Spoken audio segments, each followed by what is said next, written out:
Bonsoir. Nous nous retrouvons pour notre cours habituel. Je profite pour souhaiter la bienvenue aux nouveaux étudiants. Et à ces personnes, j'indique qu'il faut toujours avoir un cahier d'au moins 300 pages. Une pointe, la Bible. Lire les références avant d'écouter l'audio.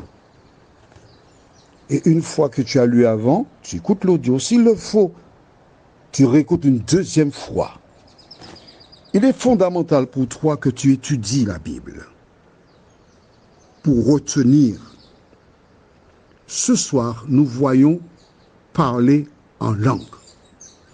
Tu verras, je ne ferai pas de commentaires pratiquement. Ce sera à la portée de tout le monde. Et pour ne rien te cacher, ce cours-là, je l'ai fait avec des enfants de la maternelle, ils ont compris. Donc, tu n'as pas à craindre. Juste avant, prions. Notre Seigneur et notre Dieu. Je te présente toutes ces personnes sincères qui t'aiment et qui croient qu'il est indispensable de parler en langue. Il existe certaines qui sont vraiment sincères. Et d'autres qui découvrent ce sujet ce soir. Quelle que soit la position des uns et des autres, cet esprit, merci de les éclairer. Au nom de Jésus pour ta gloire éternelle. Amen. Nous allons au livre de 1 Corinthiens chapitre 14. Tandis que les retardataires cherchent la référence parce que j'aime lire en même temps que toi, j'aimerais que tu notes le premier mot. Et nous lisons, rechercher la charité. Ensuite, aspirer aussi aux dons spirituels, mais surtout à celui de prophétie. En effet, celui qui parle en langue ne parle pas aux hommes, mais à Dieu, car personne ne le comprend. Et c'est en esprit qu'il dit des mystères. Celui qui prophétise, au contraire, parle aux hommes, les édifie, les exhorte, les console.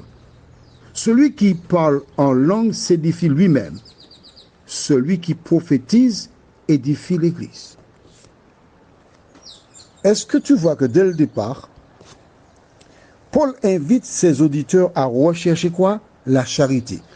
La charité, qu'est-ce que c'est? C'est pas donner l'argent aux pauvres, c'est pas ça du tout. Non, c'est pas ça. La charité, c'est l'amour. C'est ça. L'amour. Tu as noté aussi qu'il dit aspirer aussi au don spirituel. Ah, un don. Il y a plusieurs dons. Jésus parle de cet homme qui avait donné à une personne 5 talents, à un autre 3, à un autre 1 talent, en fonction de ses capacités. Dieu donne des dons aux gens, mais à aucun moment il est dit que celui qui accepte Jésus doit parler en langue. Mais non. Si tous devaient parler en langue, il n'écrirait pas cela. Parce qu'il dit, celui qui parle en langue ne parle pas aux hommes. Il aurait été dit, tous ceux qui ont le Saint-Esprit parlent en langue et s'adressent aux anges. Ce n'est pas le cas. Il y a une chose que tu dois comprendre. Nous avons vu précédemment, rappelle-toi, hier, que lorsque les disciples parlaient en langue, ils étaient compris. Exemple, je pars en Russie, c'est un exemple, hein, je n'y vais pas, d'accord. Ne va pas à l'aéroport voir si tu me vois partir, hein, je ne vais pas en Russie. Un exemple, je ne parle pas le russe. Et j'arrive quelque part dans un village et le Saint-Esprit tombe sur moi, je commence à parler le russe. Et plusieurs Russes qui sont là m'entendent, comprennent, acceptent Jésus pour sauveur personnel. C'est ça, parler en langue. Ensuite, il y a cet aspect que Paul présente. Mais si tu cherches dans toute la Bible, il n'y a que Paul qui parle de ça. Hein? Personne d'autre. Ni Pierre, ni Jean, ni Jacques. Seulement Paul. Maintenant, allons plus loin dans Éphésiens, chapitre 4. Éphésiens 4. Et nous lisons versets 11 et 12. Et il a donné les uns comme apôtres, les autres comme prophètes, les autres comme évangélistes, les autres comme pasteurs et docteurs, pour le perfectionnement des saints en vue de l'œuvre du ministère et de l'édification du corps de Christ. Ah ouais, ça veut dire que nous avons tous des dons. Je me rappelle quand j'étais jeune, j'étais le grand footballeur du club colonial, le grand club colonial.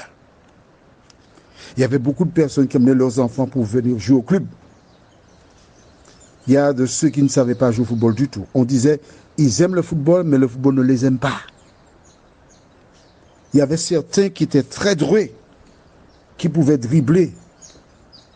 Et je me rappelle, il y avait un match à Serge, à Louis Achille. Il y avait, je pense, des minimes du Golden Star.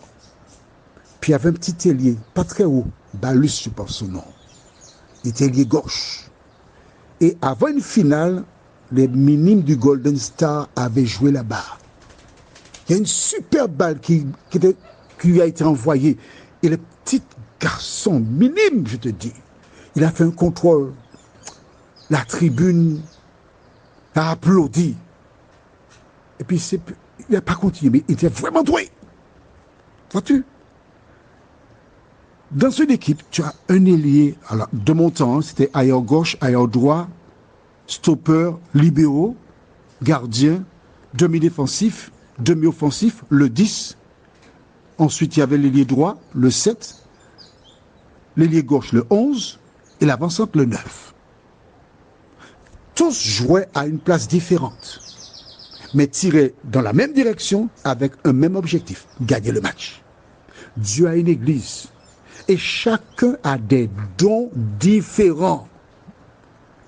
Il y a des arrières gauches qui étaient gauchers comme des crabes. On ne peut pas les mettre arrière droit. Par contre, je suis droitier, mais je joue aussi bien, mieux avec mon pied gauche que mon pied droit. Je pouvais jouer soit arrière droit, soit arrière gauche. Il n'y a pas de problème. Mais nous avons tous reçu des dons différents. Et nous remplissons des missions différentes. À aucun moment, par exemple, on demanderait à Jean Mardaillé, le grand Jean Mardaillé, gardien du club colonial, d'aller jouer à l'avant et Claude Caillol va dans les buts. C'est pas possible. Mais non, parce qu'il jouait à des postes différents. L'église de Dieu, c'est pareil. Maintenant, retournons dans 1 Corinthiens 14 et nous lisons à partir du verset 18 jusqu'au verset 28. Je rends grâce à Dieu de ce que je parle en langue plus que vous tous. Donc, quand il dit langue, pluriel, donc des langues connues. Bien. Mais dans l'église, j'aime mieux dire 5 paroles avec mon intelligence afin d'instruire aussi les autres que 10 000 paroles en langue. Frères, ne soyez pas des enfants sous le rapport du jugement, mais pour la malice. Soyez enfants et à l'égard du jugement, soyez des hommes faits. Il est écrit dans la loi, c'est par des hommes d'une autre langue et par des lèvres d'étrangers que je parlerai à ce peuple, et ils ne m'écouteront pas. Même ainsi, dit le Seigneur. Tu vois, des personnes d'une autre langue. Exemple, des Martiniquais parlent à des Juifs de Jésus. C'est ça qui manquait là. Hein? Verset 23. Par conséquent, les langues sont un signe non pour les croyants, mais pour les non-croyants. La prophétie, au contraire, est un signe non pour les non-croyants, mais pour les croyants. Si donc dans une assemblée de l'Église entière, tous parlent en langue, et qu'il survienne des hommes du peuple ou des non-croyants, ne diront-ils pas que vous êtes comment? Fous. Mais si tous prophétisent et qu'il survienne quelque non-croyant ou un homme du peuple, il est convaincu par tous, il est jugé par tous. Les secrets de son cœur sont dévoilés, de telle sorte que, tombant sur sa face, il adorera Dieu et publiera que Dieu est réellement au milieu de vous. Que faites-vous donc, frères, lorsque vous vous assemblez?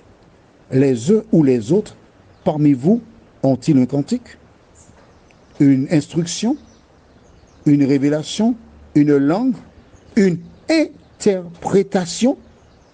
Que tout se fasse pour l'édification. En est-il qui parle en langue?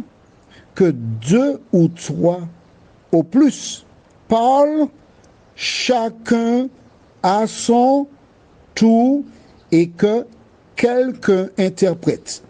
S'il n'y a point d'interprète, qu'on se taise dans l'Église et qu'on parle à soi-même et à Dieu. Qu'est-ce que ça veut dire? Tu as compris déjà, hein? Bon, mais il y a certaines personnes qui comprennent vite, mais il faut leur expliquer longtemps. Alors je vais l'expliquer. Tu comprends ça? Bien. Si quelques-uns veulent parler en langue, qu'est-ce qu'ils doivent faire? Il dit bien 2 ou 3, chacun à son tour. Qu'est-ce que ça veut dire, chacun à son tour? Ça veut dire un après l'autre. Et qu'il y ait une personne qui interprète la personne qui parle en langue. Est-ce que c'est écrit dans la Bible? Est-ce que des gens font comme ça? Non. Mais si. Une fois, je suis passé quelque part, la première fois de ma vie, je suis passé quelque part, j'ai entendu des gens, on aurait dit un poulailler, des gens qui parlaient. J'ai été regardé et j'ai demandé, mais ça c'est quoi ça? On m'a dit, ils ont le Saint-Esprit, ils parlent en langue. Quand tu lis la Bible, elle dit que c'est 2 ou 3 qui parlent à leur tour. Est-ce que dans la communauté que tu fréquentes, on fait comme ça? Si ce n'est pas le cas, que dois-tu faire?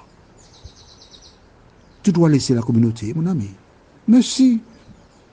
Mais il faut le contraire de ce que dit la Bible. Et qui pousse les gens à faire le contraire de ce que dit Dieu? Prions. Seigneur, ta parole est facile à comprendre. Beaucoup de personnes qui ont entendu et qui ont lu en même temps que moi ont déjà compris. Mais certains sont attachés à des personnes de la communauté. Parce que ce sont des amis, parce qu'on est bien ensemble. Seigneur, permets que chacun prenne position pour la vérité.